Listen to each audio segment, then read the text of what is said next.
মদিনার পথে আমাদের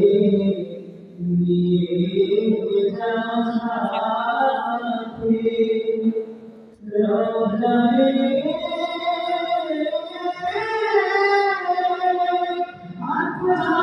আতহার দেখিতে নবীজি কদম চুমিতে ইয়া নবী সালাম আলাইকা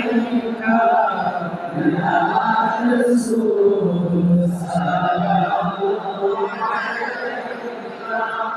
ইয়া হাবিব সালাম আলাইকা সালাম